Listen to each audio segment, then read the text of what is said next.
evening and welcome to Tucker Carlson Tonight. The utter fraudulence of Tony Fauci is obvious now, and it's widely acknowledged, but it was not always obvious. In March of last year, we interviewed Fauci on this show. We treated him with respect. We took his answers seriously. We're Americans, so we assumed the man in charge of protecting the U.S. from COVID must be rational and impressive. We also assumed he must be honest. But we were wrong. It soon became clear that Tony Fauci was just another sleazy federal bureaucrat, deeply political and often dishonest. More shocking than that, we then learned that Fauci himself was implicated in the very pandemic he'd been charged with fighting. Fauci supported the grotesque and dangerous experiments that appeared to have made COVID possible.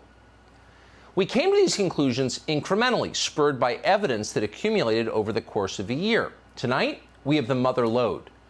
Thanks to a Freedom of Information request from BuzzFeed, we have thousands of emails to and from Anthony Fauci. They go back to the early winter of 2020. Collectively, they show that from the beginning, Tony Fauci was worried that the public might conclude COVID had originated at the Wuhan Institute of Virology. Now, why would Tony Fauci be concerned that Americans would conclude that? Possibly because Tony Fauci knew perfectly well that he had funded gain-of-function experiments at that very same laboratory. The emails prove that Fauci lied about this under oath. Consider this exchange, which began the evening of January 31st, 2020. It was a Friday just before midnight. The first email came from an immunologist called Christian Anderson, who works at the Scripps Research Institute in La Jolla, California. Anderson warned Fauci that COVID appeared to have been possibly manipulated in a laboratory. Quote, the unusual features of the virus make up a really small part of the genome, less than 0.1%. So one has to look really closely at all the sequences to see that some of the features potentially look engineered. The next day, on February 1st, Tony Fauci wrote back, thanks, Christian. Talk soon on the call. Fauci then sent an urgent email to his deputy, a man called Hugh Auchincloss. The subject of that email, in all caps, was important. Quote, Hugh, it is essential that we speak this AM. Keep your cell phone on. Read this paper as well as the email that I will forward. You will have tasks today that must be done. Attached to that email was a document. It was entitled, quote, Berg, She et al., Nature Medicine, SARS Gain of Function .pdf. Now, the Bark in the attachment referred to Ralph Bark, a virologist based in the U.S., who collaborated with the Wuhan Institute of Virology. Bark worked with a woman called Dr. Shi Shengli, known as the Bat Lady, because she manipulates coronaviruses that infect bats. She was the she in the attachment. Now, keep in mind that during the questioning from Senator Rand Paul of Kentucky fairly recently, Tony Fauci denied that this same Ralph Bark had conducted gain-of-function research. Again, this is the Ralph Bark in Fauci's attachment, which was entitled Bark, She et al., SARS Gain-of-Function .pdf. And yet, under oath before the United States Congress, Fauci denied this. Dr. Barrett does not do gain-of-function research, and if it is, it's according to the guidelines, and it is being conducted in North Carolina. And if you look at the grant and you look at the progress reports, it is not gain-of-function, despite the fact that people tweet that. Oh, it wasn't just on Twitter. It was in Fauci's own emails. In retrospect, that looks a lot like perjury. We do know that starting early last year, a lot of people at NIH were worried that COVID had not occurred naturally. They were concerned it had been instead manipulated in a lab in China. And yet they seemed determined to hide those facts from the public. Again, why? On the afternoon of February 1st last year, Fauci held a conference call with several top virologists. Most of the details of that call remained hidden from public view. They've been redacted. We know the call was related to a document entitled Coronavirus Sequence Comparison. Jeremy Farrar, a British physician who runs a major research nonprofit, reminded everyone on the call that what they said was top secret. Quote, information and discussion is shared in total confidence and not to be shared until agreement on next steps, end quote. In other emails, Jeremy Farrar passed along an article from the website Zero Hedge. That piece suggested the coronavirus might have been created as a bioweapon. We now know that is a more plausible explanation than the one we believed at first and were told by the media, which is that corona came from a pangolin. And yet for the crime of saying that out loud, a more plausible explanation, Zero Hedge was banned from social media platforms. Until recently, you were not allowed to suggest that COVID might be man-made. Why couldn't you suggest that? The fact checkers wouldn't allow it. Why wouldn't they? Because Tony Fauci assured the tech monopolies that the coronavirus could not have been man-made. And so the tech monopolies shut down the topic. Watch Fauci lie. A group of highly qualified evolutionary virologists looked at the sequences there and the sequences in bats as they evolve. And the mutations that it took to get to the point where it is now is totally consistent with a jump of a species from an animal to a human. That was April 17th, 2020, very shortly into the course of this pandemic. At that point, what Tony Fauci just asserted as known could not conclusively have been known. That was a lie. Tony Fauci suggested that he knew because top researchers had decided conclusively that this must have jumped naturally from an animal to a human being. But again, at that point, he could not have known that. That was dishonest. 2 days after he said that, one of the virologists that Tony Fauci had funded to conduct dangerous coronavirus experiments in Wuhan wrote to thank him for the help. That man, a man called Peter Daszak, complained to Fauci that the American tax dollars he'd taken for these experiments were being, quote, publicly targeted by Fox News reporters. Yet Daszak remained grateful for Tony Fauci's support.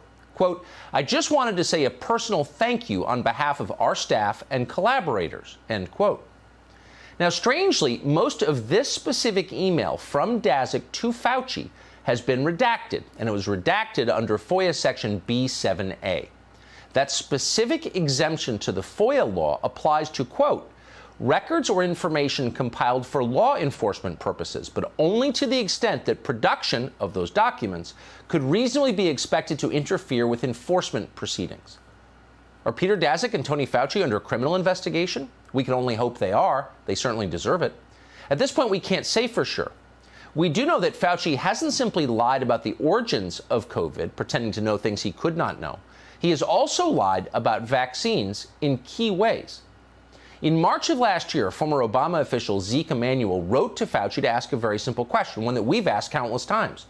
Are people who have recovered from COVID generally immune from getting infected with COVID once again? That applies to about 100 million Americans, so it's not a small question. Fauci's response, quote, no evidence in this regard, but you would assume that there would be substantial immunity post-infection. Well, yes, you would assume that. We always have. And in fact, studies now show it is true. People who have had COVID and recovered almost never get sick again from COVID, so they don't need to be vaccinated. Yet to this day, Tony Fauci has never admitted that in public. In his email to Zeke Emanuel, he admitted something else that's also now obvious. Surgical masks, the paper kind all of us wear, don't really work. They offer very little protection from COVID. In fact, at least one study shows they may accelerate transmission of viruses. They are, in short, a form of make-believe. Yet once again, while under oath in public, Tony Fauci claimed precisely the opposite. You're telling everybody to wear a mask, whether they've had an infection or a vaccine. What I'm saying is they have immunity, and everybody agrees they have immunity. What studies do you have that people that have had the vaccine or have had the infection are spreading the infection? If we're not spreading the infection, isn't it just theater? No, it's not. not. The vaccine and you're wearing 2 masks. Isn't that theater? No, that's not. Here we go again with the theater. Let me just state for the record that masks are not theater. Masks are protective. And we have immunity there, theater. If you already have immunity, you're wearing a mask to give comfort to others. You're not wearing a mask because of any sign. I totally disagree with you. Rand Paul is a physician. He's smart. What he just said was true, and the science shows that it's true. There's not much debate about it, actually, among honest people. But Tony Fauci claimed it wasn't true. He lied. Why would he do that? Well, here's one reason. The emails show that Tony Fauci speaks regularly to Bill Gates. That's odd. Bill Gates is not a doctor. Bill Gates is not a scientist. Bill Gates is a very rich man who made billions making mediocre software for office computers. So why would Tony Fauci be in such regular contact with Bill Gates? The term Bill Gates comes up more than 24 times when you search the Fauci emails. Has Bill Gates profited in any way from Tony Fauci's COVID guidance? That would definitely be worth knowing immediately.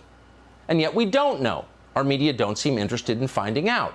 In fact, here's how CNN covered the emails today. Quote, thousands of emails from and to Dr. Fauci revealed the weight that came with his role as a rare source of frank honesty within the Trump administration's COVID-19 task force. Can you imagine a more dishonest characterization of anything than that? It's hard to. By the way, it wasn't just CNN. No reporters asked about these emails at today's White House press briefing. Not one question. But you shouldn't be surprised. Of course they didn't ask. Tony Fauci is too big to question at this point. Quote, oh my God, one Biden voter wrote to Tony Fauci back in March. Is there anything I can do for you besides being grateful?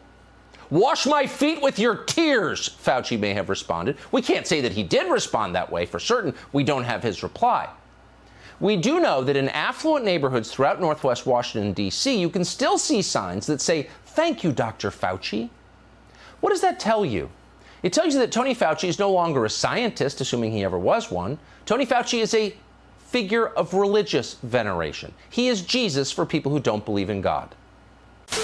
Olá pessoal, tudo bem? Aqui é o tradutor, é graças a essas pessoas incríveis que eu posso estar trazendo conteúdo pra vocês. O Warlei, a Sandra, a Majestade, o Thiago, o Antônio, o Arthur, o Carlo, a Erika, o Rubens, o Caio, o Flavio, o Gustavo, o Vunho, a Spanish.vaz, o Eduardo, a Renata, o João, o Henrique, o Leonardo, a Iracema, o Eduardo Maluf, o Anderson, o Daniel, o Morandi, a Atena, o Berg, o Bruno, o César, a Erika Santos, a Fabiana, a Fernanda, a Josiane, a Kátia, a Maria Margarete, o Edmar, a Renata, a Silva, o João, a Sandra Paula, o William, a Cláudia, a Rogéria, o Leonardo, o Marcelo, o Wesley e o grande Pablo. E é isso aí pessoal, não se esqueçam de deixar seu like, seu comentário e até mais. Fui, grande abraço.